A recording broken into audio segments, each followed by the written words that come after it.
And welcome back to the Constitutionals Podcast. I'm your host, Chad White. If you didn't know, this is a premier podcast for the website, cpluscomedy.com. Like I just said, it's a website. Go there. We're back. After, 4 weeks off? Something like that. I'm adjusting the microphone because it has been a long time since I've done this.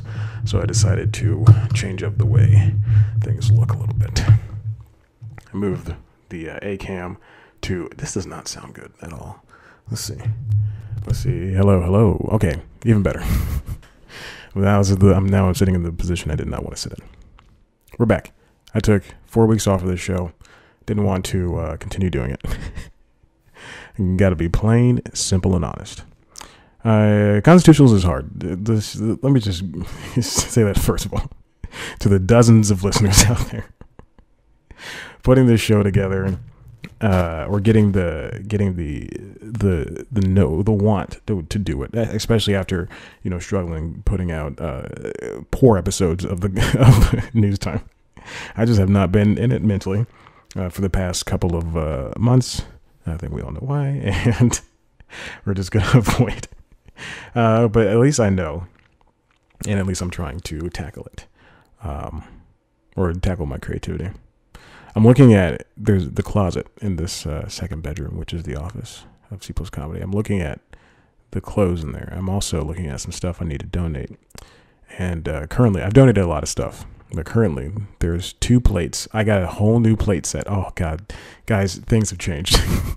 I got a plate set from Target. $20. Got 4 big plates, 4 salad plates, and then 4 bowls. So I got 16 new things, 12 new things is what it is because I can't count. And $20 all in one box, all in nice off gray beige-ish kind of color, so it looks really adult. They had like a really dark blue too. It didn't look like something adults would have, but I got this nice set. Oh my God. I moved all my glasses that were this is so boring, that were sitting on the top shelf to this bottom shelf area. I can't wait. I just boy, I can't wait to move to a different place so I can have nice neighbors. Let me tell you, New Year's was very loud, and I look like the jerk because I said, hey, turn down the music. Anyway, that's the whole story. So let's get on to it. I have a lot of stuff to talk about, and judging by the timer and the camera, it looks like I don't have... Oh, God, I just got a text.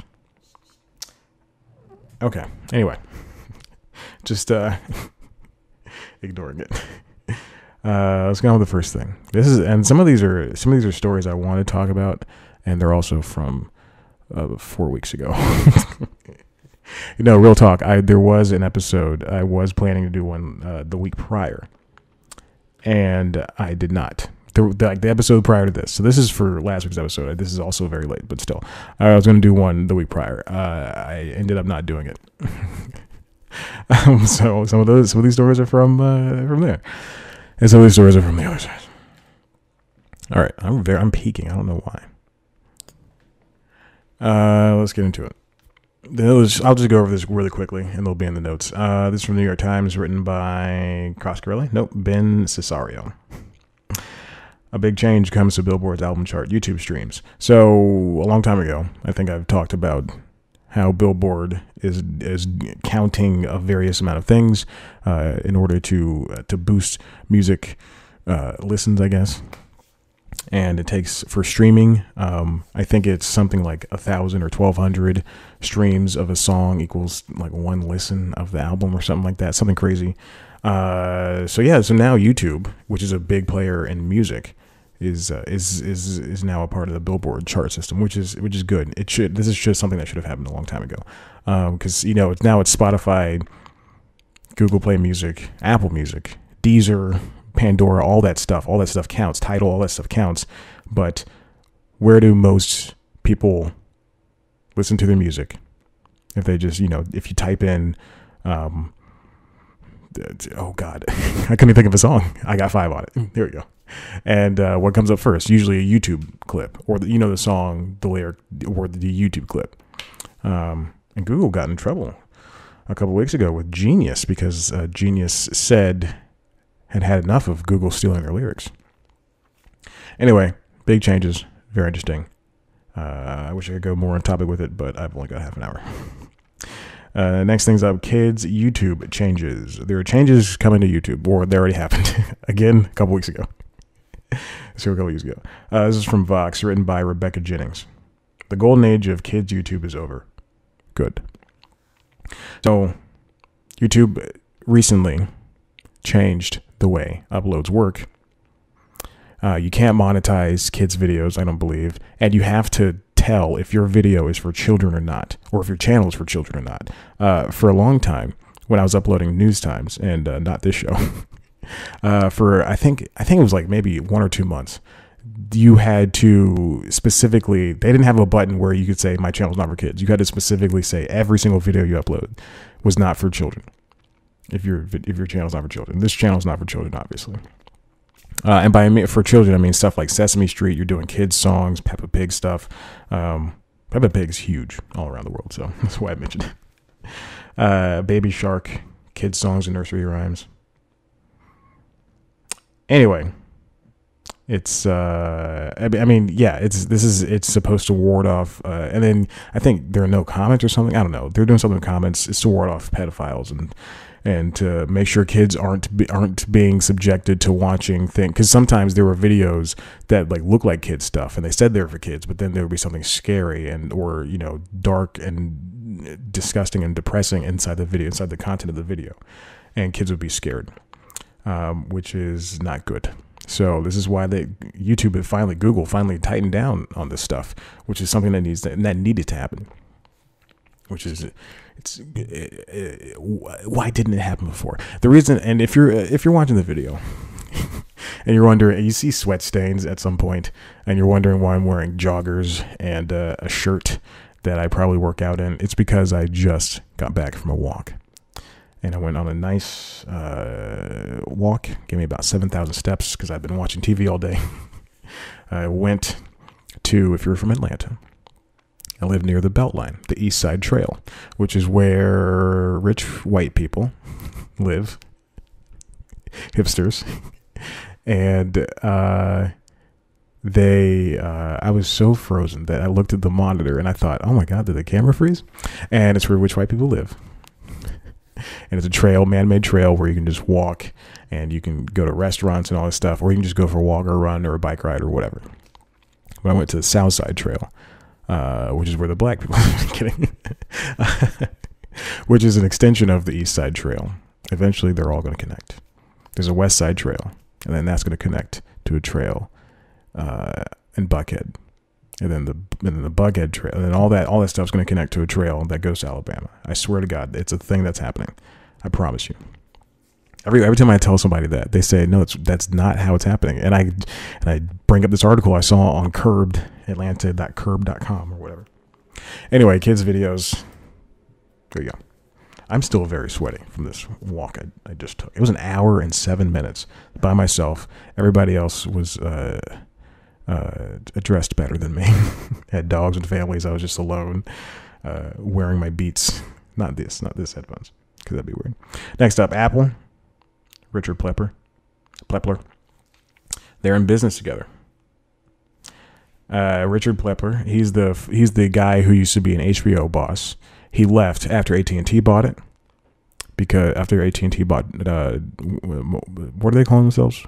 Warner Media. Because AT&T was taking HBO into a direction that was not suitable for what he had done. So now he has a 5-year deal with Apple. A short little thing here.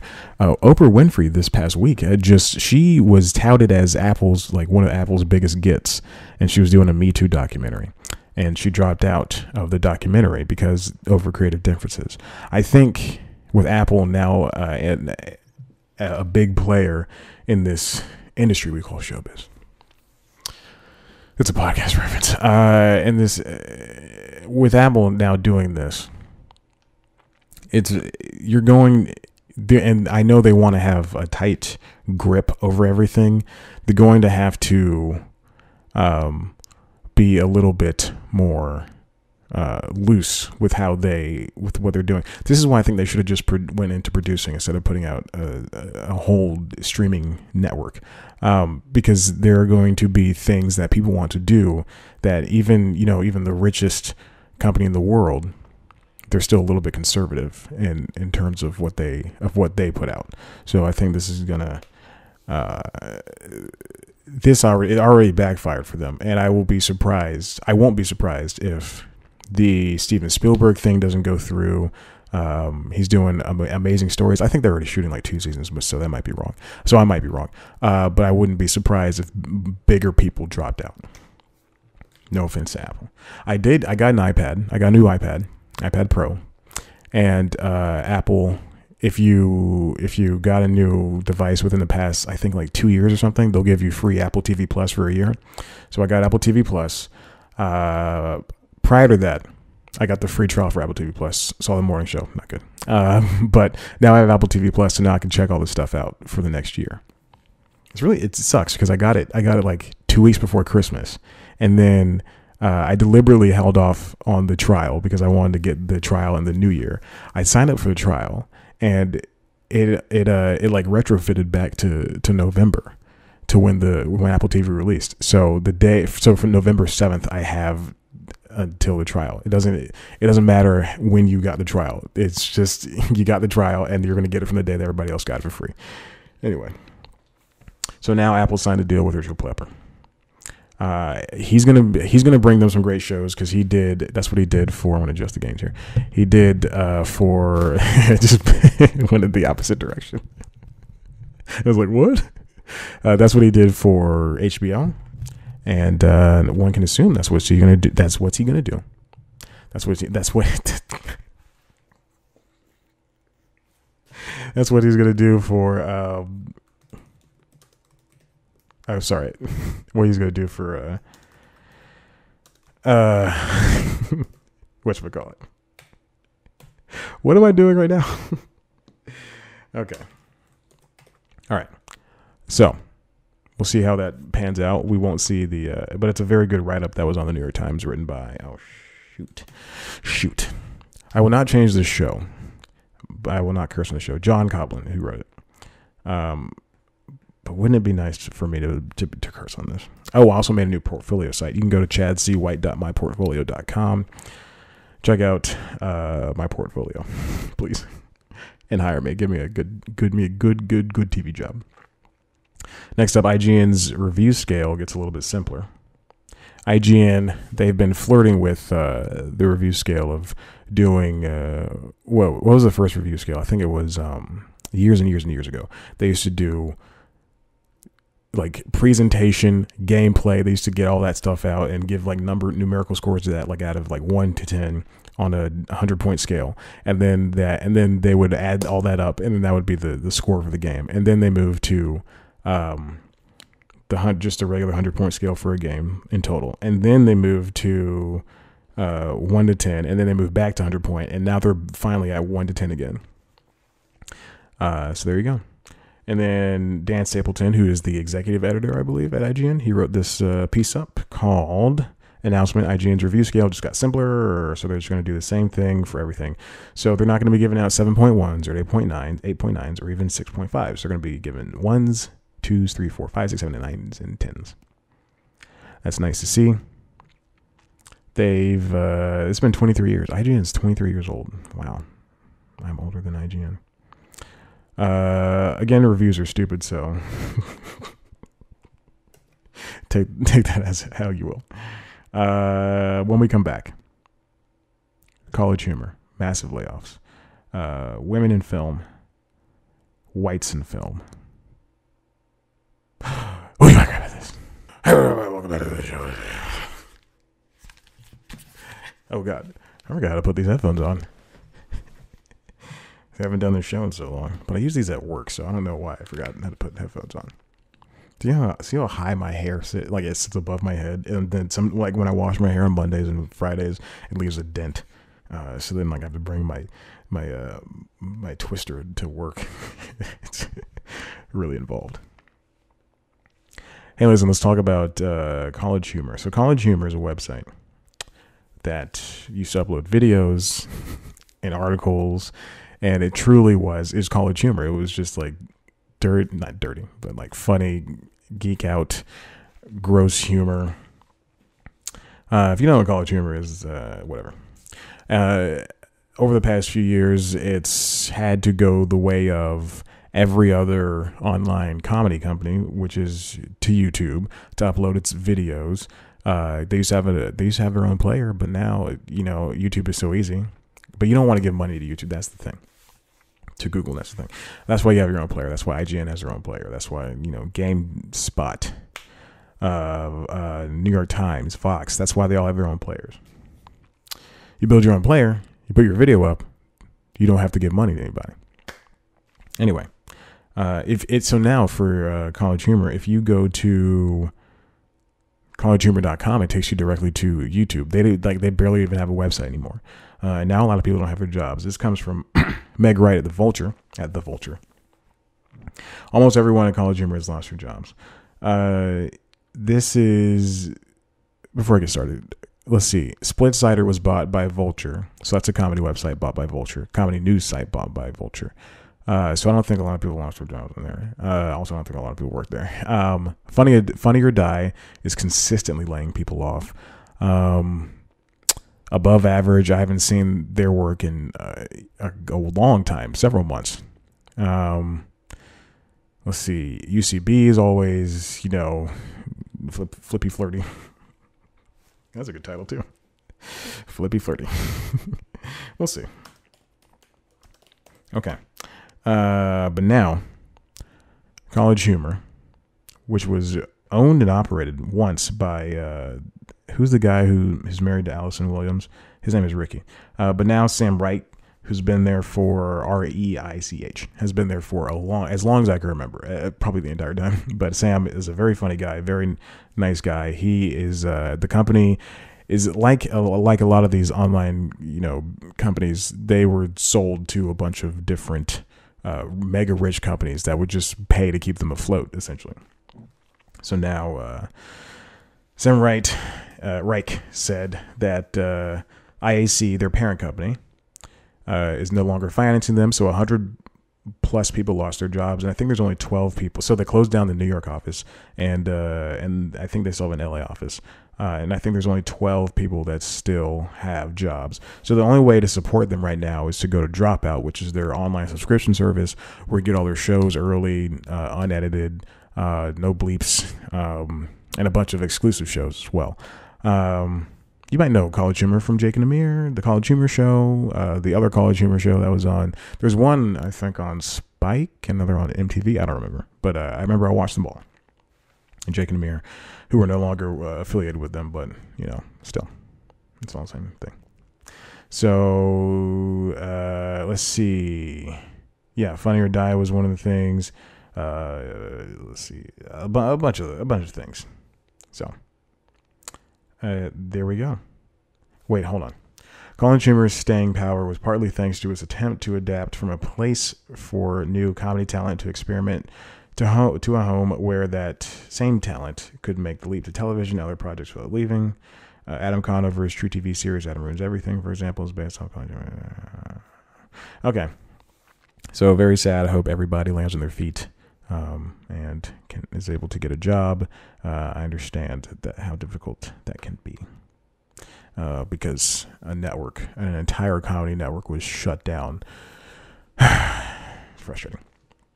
Where can comedy live? Because either you're performing at the UCB and only a handful of people can see you, or you're at IO and only a handful of people can see you, or some people listen to comedy podcasts. But there need to be these intermediaries for everybody to come through in, because not everybody wants to listen to Comedy Bang Bang. Not everybody wants to listen to go to UCB. Not everybody can go to UCB. So this is why College Humor, Funny or Die, these things, as bad as they were for, Funny or Die, you hear people were paid pennies for what they did, but still.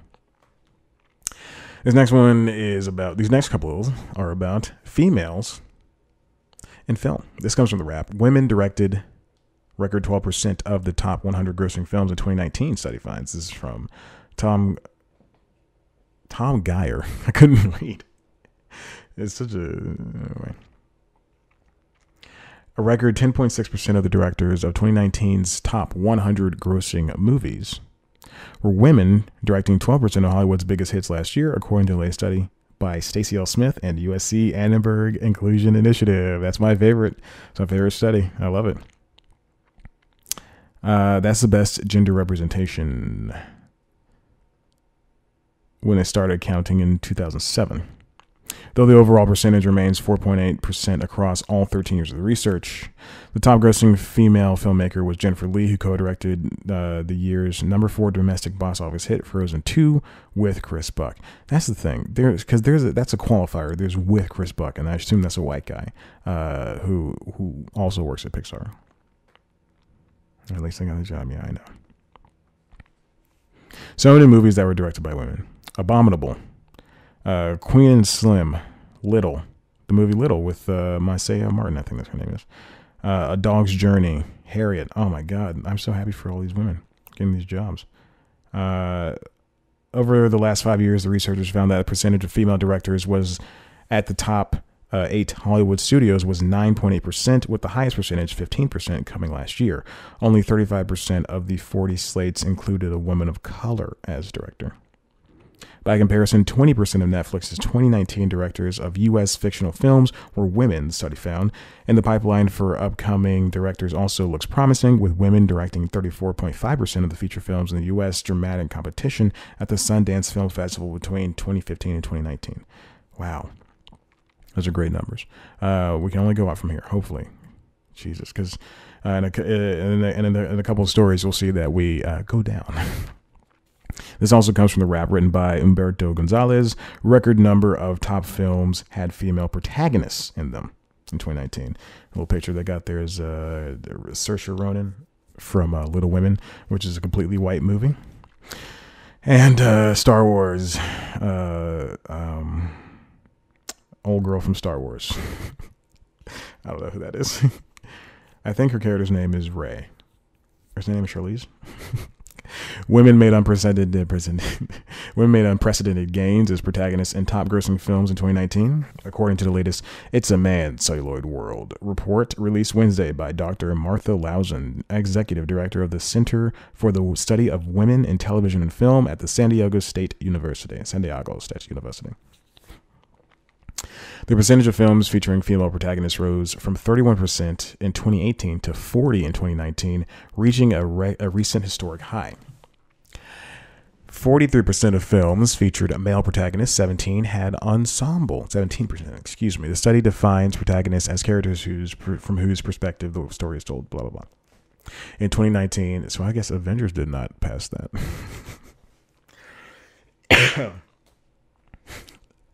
That joke made me laugh and cough. In 2019, 45% of female protagonists appeared in studio features and 55% were in independent features. This marks a shift from 2018, when females were more than twice as likely to appear in independent features as studio features, 68% versus 32%. Females comprise 37% of major characters, up just 1 percentage point from 36% in 2018 and 34% of all speaking characters. Wow, down 1 percentage from 35% in 2018. It's really amazing. It's great to see these numbers go up and to see women continue to thrive in film and things. Whereas the BAFTAs realize there's no people of color in this year's nominations. Now, this is something I was thinking about on my walk. I was listening to the IndieWire podcast, and it's a podcast where they talk to directors, to writers, to producers, to actors in the film world. And the episode I was listening to was Olivia Wilde. She was the subject. Olivia Wilde, actress, also directed Booksmart, one of the best movies of last year. And it's a comedy. And it stars women. And I was thinking, and they were talking about how all these women directors and Greta Gerwig. They were talking about Greta Gerwig in particular, and it got me thinking. White women are really having a great year. You know, I understand there's a lot of bad things can happen to white women that can not happen to anybody else. But white women are having a great year. Little Women, Booksmart, Marvelous Mrs. Maisel. You're getting all the acting and directing jobs. You're starring in superhero movies. But that's just for, and I can't stress this enough. This is not just for, it's not for every woman. It's for white women, and white women are just, and no one ever takes that into account. The movies like Little Women, they come out and they think it's women empowerment and female empowerment, all this stuff, and but that's, women of color are overlooked. Black women, Asian women, Spanish women, no one is going, they're not benefiting from this Little Women movie. I looked at the character list, the IMDb list. There's not that many people of color on there. There's none. I have no interest in seeing that movie. That's going to be one of my things for this year. I'm gonna if no matter how good a movie is, if it's the movie Knives Out, written by Rian Johnson, he's a guy who did a Star Wars. If there's one person of color in it, I understand it's a movie about a family, a white family, but if there's just one person of color in it, I'm still gonna hold that accountable. I'm gonna be like, hey, every time someone says no matter how good a movie is, they're like, oh, this movie's so good, I'm gonna go. But not that many people of color in it, not that many women of color in it. Okay. Mark Samuelson, the chair of the BAFTA. BAFTAs are the British, basically British Academy Awards, and they do film and television, all that stuff. Mark Samuelson, he said it's infuriating. He's the chair of the BAFTA Film Committee, so he voted along with everybody else and said that it's infuriating lack of diversity in the acting noms. There's lack of diversity all over, son. He called and then the entire committee called on the industry to change, which is funny because today I just watched Last Black Man in San Francisco. They could have just as easily said, hey, that movie's good. Let's nominate these actors. Let's nominate the director's white. Let's nominate the actors. Let's nominate the writers. Director also wrote. So. But let's nominate Parasite. They could have just as easily. If you're going to do it, don't do it a part of the way. It's just laziness on their part. BAFTA faced a barrage of criticism after all of the 20 main acting nominations in the 2020 BAFTA Film Awards went to white actors, and once again, there was an all-male list of Best Director noms. I mean, come on. It's just ridiculous. I don't want to read too much of that because I have to do one more thing because that kind of ties into the film and TV diversity. What changed in 2019 and what's next in 2020. This is just a little write-up from Dino Ray Ramos. Oh, my phone is being called. Oh, I'm getting a phone call. If you would, please excuse me. All right, we're doing this. This is the second time I'm recording this ending. I got a phone call. It lasted 20-something minutes. So it actually lasted half an hour. Anyway. All right, let's listen to this one more time.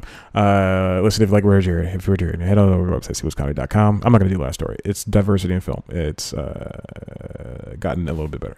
Anyway, YouTube, cpluscomedy.com/cpluscomedy, cpluscomedy.com. We can see interviews such as my one with Craig Ferguson, Daniel Van Kirk, and the upcoming Nicholas Coombe, who was in the Dora the Explorer movie, one of the main characters, and now he's going to be in 68 Whiskey, which is premiering on Wednesday, January 15th on Paramount Network. They did not ask me to promote this, but I'm promoting the interview, so I guess I'm going to have to do this anyway. And he's going to be on that show. Yeah, so hopefully the interview's out before then. I'm talking to somebody tomorrow who is going to be in a pretty big project, I believe. Not a movie or anything, but she has a lot of followers, so that's why I talked to her. So I'm only talking to certain people this year. You gotta set boundaries. I can't just talk to every comedian now. I gotta talk to people who have something big coming out, or they have a lot of followers. So whichever one's which. So yeah, there we go. Yeah. If you want to see a video version of this podcast, youtube.com/cpluscomedy, where you can see me in all my sweaty glory. And then also, there's News Time. News Time is up there. There's going to be News Time, the show that I haven't missed a week on. Oh, thank God. Jeez. So News Time is a premier news show, entertainment news show.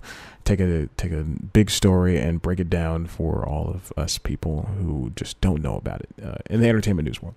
So yeah, there's that. Thank you so much. I appreciate you for listening. Tell your friends, rate and review us on Apple Podcasts. Thank you. Bye-bye.